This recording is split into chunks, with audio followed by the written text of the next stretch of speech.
मध्य प्रदेश देश के उन राज्यों में से है जहां सांप्रदायिक सौहार्द है। लोग मिलजुल कर रहते हैं। यहां जाति पात और मजहब से पहले आपसी रिश्ते आ जाते हैं। यही कारण है कि इक्का दुक्का घटनाओं को छोड़ दिया जाए तो राज्य में आमतौर पर आपसी मेलजोल बेहतर है।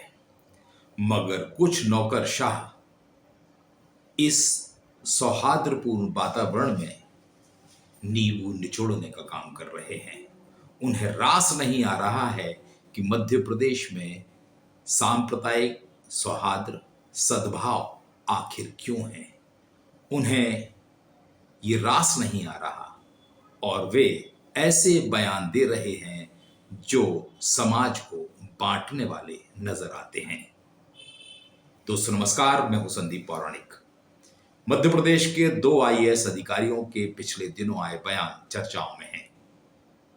दोनों ही अधिकारियों ने अपने अपने तरह से ऐसी बातें कही जो समाज को जोड़ने वाली नहीं है, बल्कि समाजों को अलग करने वाली हैं। पहले हम सुनते हैं संतोष वर्मा का बयान और दूसरी आईएएस अधिकारी मीनाक्षी सिंह का बयान।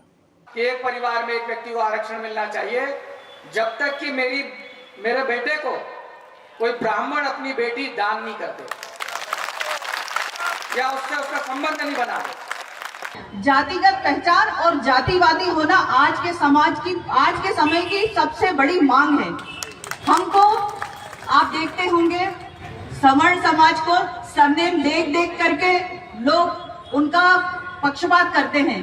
ये जातिवादी मानसिकता हमारे लिए जरूरी है। संतोष वर्मा ने सीधे तौर पर कह दिया कि ब्राह्मणों की बेटियां उनके बेटे से शादी कर लें, यानी वे आरक्षण को लेकर अपनी बात कह रहे थे। बाद में यूटर्न लिया, माफी मांगी, लेकिन समाज में उबाल है। उनके खिलाफ कार्रवाई किए जाने की लगातार मांग की जा रही है। मध्य प्रदेश सरकार ने भी कदम बढ़ाया है और आने वाले समय में संभावना जताई जा रही है कि संतोष वर्मा पर कार्रवाई हो सकती है। संतोष वर्मा का मामला अभी शांत भी नहीं हुआ था कि मीनाक्षी सिंह का बयान आ गया। वे जातिवाद की पैरवी कर रही हैं। वे अनुसूचित जाति जनजाति वर्ग की उपेक्षा की बात कर रही हैं। सवाल उठ रहा है कि जिम्मेदार पदों पर बैठे हुए लोग आखिर ऐसे बयान क्यों दे रहे हैं। क्या उन्हें भी राजनीति का चस्का लग गया है? वे चर्चाओं में रहना चाहते हैं और क्या उनकी कोई रणनीति है चुनाव लड़ने की या लोगों को चुनाव लड़ाने की? क्या उनके हित हैं, क्या उनका स्वार्थ है, ये तो वो जाने।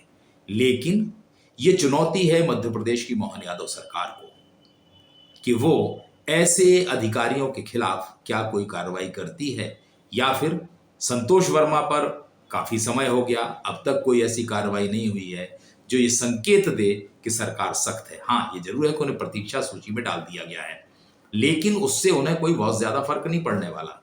वे आईएएस हैं, आज नहीं तो फिर कहीं नियुक्ति पा जाएंगे, पोस्टिंग पा जाएंगे, जिम्मेदार पद पर आ जाएंगे। सरकार क्या ऐसा कोई कदम उठाएगी जो और लोगों के लिए नजीर पेश करे या ये बताए कि अगर आप समाज में विभेद करने की कोशिश करेंगे, बंटवारा करने की कोशिश करेंगे, किसी जाति विशेष पर हमला करेंगे तो आपके खिलाफ कार्रवाई की जाएगी। ये तो संतोष वर्मा थे, मीनाक्षी सिंह तो आगे निकल गई। वे सीधे तौर पर जातिवाद की बात कर रही हैं, समाज को एकजुट करने की बात कर रही हैं। क्या मध्य प्रदेश सरकार इनके बयान को भी गंभीरता से लेगी? इन पर कोई एक्शन होगा? क्योंकि इस तरह के बयान जो 2 आईएएस अधिकारियों के आए हैं, अगर इन पर लगाम नहीं लगाई गई या इन पर कार्रवाई नहीं हुई तो आने वाले दिनों में निचले स्तर तक इस तरह के बयान शुरू हो जाएंगे। एक पक्ष बयान दे रहा है, दूसरा पक्ष सड़क पर उतरने की तैयारी कर रहा है। अगर ये स्थितियां बनी तो एक मध्य प्रदेश की शांत फिजा के लिए अच्छी नहीं होगी। इन स्थितियों में अगर रोका नहीं गया तो ऐसे लोग प्रोत्साहित होंगे, बयान देंगे। हमें याद होगा कि कुछ दलित नेता हों, आदिवासी नेता हों, ब्राह्मण हों, ठाकुर हों, ये समय समय पर ऐसे बयान देते रहते हैं जो समाज में दूरियां बढ़ाते हैं। और जब प्रशासनिक अधिकारी इस तरह के बयान देने लगे तो आप ये मान के चलिए कि कर्मचारी जगत में भी दरार आ सकती है और ये स्थितियां मध्य प्रदेश के लिए अच्छी नहीं होंगी।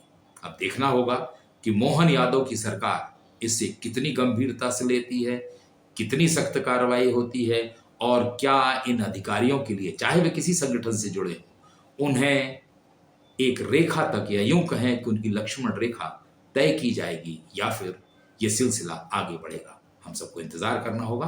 दोस्तों, आज के लिए इतना ही।